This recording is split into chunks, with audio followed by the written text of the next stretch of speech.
सितारों के आगे जहाँ और भी हैं, रुकिए अभी CUET के इम्तिहान और भी हैं। नमस्कार साथियों, दोस्तों, हम CUET की परीक्षा में काफ़ी देर से साथ में रहे हैं, हम आगे बढ़ते जा रहे हैं, प्रयासशील हैं अभी भी। तो जैसे जैसे आपकी परीक्षा नज़दीक आ रही है, आपका बिल्कुल वैसे ही बिल्कुल मुकाबला आप ज़्यादा से ज़्यादा अपना सबल कर जाएं, अपना जो बेस है, आपका जो संबल है, वो सब और ज़्यादा प्रगाढ़ करते जाएं। तो इसीलिए हम रोज़ कुछ ना कुछ या कुछ एक दिनों के अंतराल में आपके लिए कुछ संभावित प्रश्न लेकर आ रहे हैं, ताकि एक CUET के दायरे से, उसके रडार से आप ज़्यादा ना भटकें, ठीक है।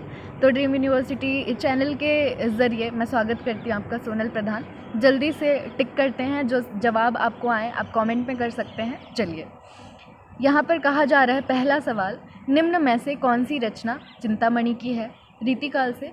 और आज के प्रश्न कंपेरेटिव थोड़े से आसान रखे गए हैं तुलनात्मक तरीके से, ताकि ये रहे कि एक बैलेंस भी आपको पता रहे, मतलब उस अनुपात में डाला गया जिस तरीके से प्रश्न उलीचे जाते हैं। तो चिंतामणि की रचना आपको पहचाननी है। ऑप्शन ए अलंकार प्रकाश, दूसरा रसराज, तीसरा कवि कुल कल्पतरु और चौथा काव्य निर्णय, ठीक है। तो यहाँ पर बिल्कुल आपको समझ आ गया होगा कि ऑप्शन सी सही है, कवि कुल कल्पतरु, ठीक है। बाकी भी आपको मतीराम, भिखारी दास, इनकी बाकी कृतियाँ यहाँ पर ठिठोली लगाती नज़र आ रही होंगी। दूसरे सवाल पर आइए, रस गंगाधर के रचयिता कौन है।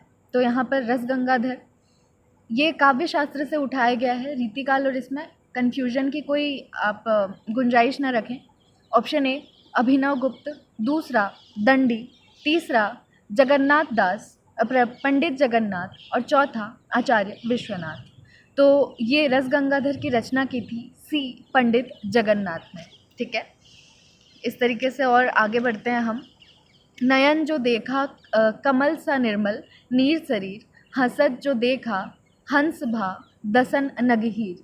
इस प्रश्न को देखें तो ये पंक्तियाँ हमें पहचाननी है। नयन जो देखा कमल सा निर्मल नीर शरीर, हसत जो देखा हंस भा दसन नगहीर। ऑप्शन है तुलसीदास, जयशंकर प्रसाद, जायसी और यहाँ पर कबीरदास, ठीक है। तो इसका सही ऑप्शन है सी कबीरदास, ठीक है। अब आप सोच रहे होंगे सब जगह सी ही होते हैं, अब ये तो बस इत्तेफाक की बात है। चौथा प्रश्न, कवि कालिदास की अभिज्ञान शाकुंतलम का हिंदी अनुवाद किसने किया। ये बखूबी हमने कोर्स में सारा पढ़ रखा है लगभग। सदा सुखलाल, गोस्वामी विट्ठलनाथ, राजा शिव प्रसाद, राजा लक्ष्मण सिंह। तो इसके लिए मैंने आपको बताया था कि जहाँ पे भी अनुवाद कर में ये वाला आता है, तो राजा लक्ष्मण सिंह की 2-3 आपको, लगभग 3 इन्होंने काफ़ी की हैं, उनमें से 2 याद रखनी है। उनमें से एक आता है अभिज्ञान शाकुंतलम, ठीक है। तो ये सही ऑप्शन है यहाँ पर डी।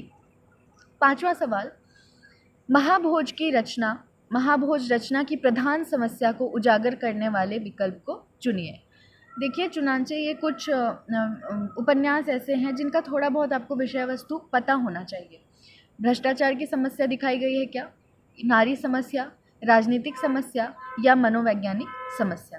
तो देखिए मुख्यतया तो इसमें राजनीतिक समस्या उद्धृत की गई है, वो वहाँ पर उसको साकार रूप से दिखाया गया है। हिंदी पत्रिका कादम्बिनी के संपादक कौन हैं।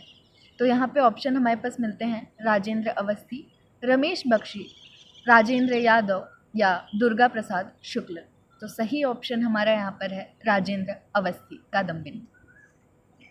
7वें प्रश्न पर मुखरित होते हैं, अष्टछाप के सर्वश्रेष्ठ भक्त कवि के रूप में डैश डैश डैश रिक्त स्थान का नाम लिया जाता है।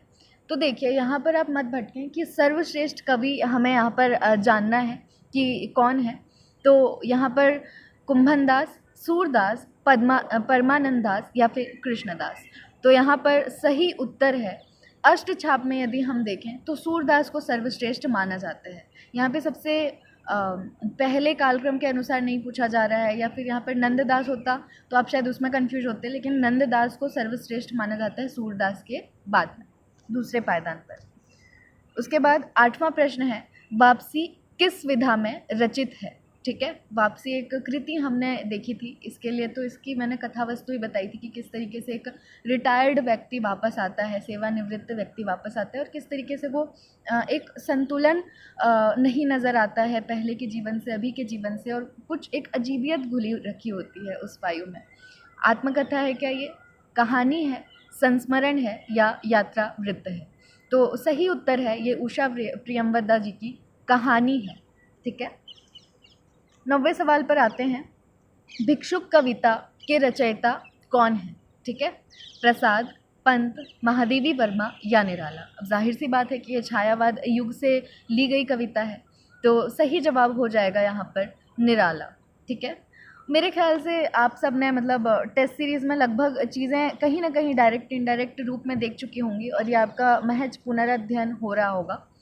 तो हाँ, यदि हाँ ये चीज़ है कि कुछ व्यक्तियों को, कुछ छात्रों को कोफ्त होती है कि हाँ ठीक है, मैं प्रीवियस ईयर क्वेश्चन तो इतने सारे सॉल्व कर लिए, लेकिन एक्स्ट्रा हम क्वेश्चंस कहाँ से देखें, मतलब परीक्षा के पैटर्न पर आधारित, क्योंकि हम किताबें लेते हैं केंद्रीय विद्यालय की और उसके बाद हम यदि उसके बाद कोई और चीज़ लेते हैं, मतलब यूथ कंपटीशन के लेते हैं, प्रतियोगिता साहित्य की लेते हैं, तो ये परीक्षा स्पेसिफिक हो जाती है, ये नेट जेआरएफ की हो जाती है, कोई स्कूल भर्ती की हो जाती है, पर सीयूईटी के हिसाब से, क्योंकि सीयूईटी तो अभी नया शुरू हुआ है। तो इसलिए यदि आप लेना चाहें तो ले सकते हैं। ड्रीम यूनिवर्सिटी ने हालिया लॉन्च किया था, 299 इसकी कीमत है, डिस्क्रिप्शन में आपको जानकारी मिल जाएगी। बहरहाल आगे बढ़ते हैं। 10वां प्रश्न है, निम्नलिखित में किन्हें साहित्य अकादमी पुरस्कार मिला है? ठीक है। अब यहाँ पे सारे ही बिल्कुल एकदम शीर्षस्थ लेखक नज़र आ रहे हैं, प्रेमचंद, नामवर सिंह, निराला, भारतेंदु हरिश्चंद्र। तो इनमें से अब 3 को नहीं मिला है और 1 को मिला है, तो अब यहाँ पे हमें पहचानना है। तो आपको थोड़ा सा एक कॉमन अपना दिमाग का कोण फिरा कर देखना है कि साहित्य अकादमी पुरस्कार ही मिलना शुरू हुआ कब? 1954 के आसपास, और ये नामवर सिंह को छोड़ दिया जाए तो बाकी उससे पहले के ही आते हैं, तो इसलिए नामवर सिंह यहाँ पर सही उत्तर हो जाएंगे। आत्मजयी के रचयिता हैं श्रीकांत वर्मा, नरेश मेहता, कुंवर नारायण, मुक्तिबोध। तो यहाँ पर आत्मजयी एस्पिरेंट सीरीज़ सबने देख रखी होगी, वहाँ पे इसकी कविता अपने सामने की कविता ली गई है और उसी के लेखक कुंवर नारायण इसके भी रचयिता रहे हैं। ठीक है। काफ़ी प्रशंसनीय कविताएं इनकी, जैसे कि कोई भी लक्ष्य मनुष्य के साहस से बड़ा नहीं, हारा वही जो लड़ा नहीं। ब्रजभाषा, खड़ी बोली, हरियाणवी, बुंदेली और कन्नौजी हिंदी बोलियों में किस वर्ग से आते हैं? ये भारत में एक नक्शा बना के मैंने दिखाया था कि किस वर्ग से कौन सी भाषा आती है, तो पश्चिमी हिंदी से ये सभी आती हैं। ब्रजभाषा, खड़ी बोली, हरियाणवी, बुंदेली, कन्नौजी। ठीक है। अगला सवाल, पूर्वी हिंदी की बोलियां अपभ्रंश के किस रूप से विकसित हैं?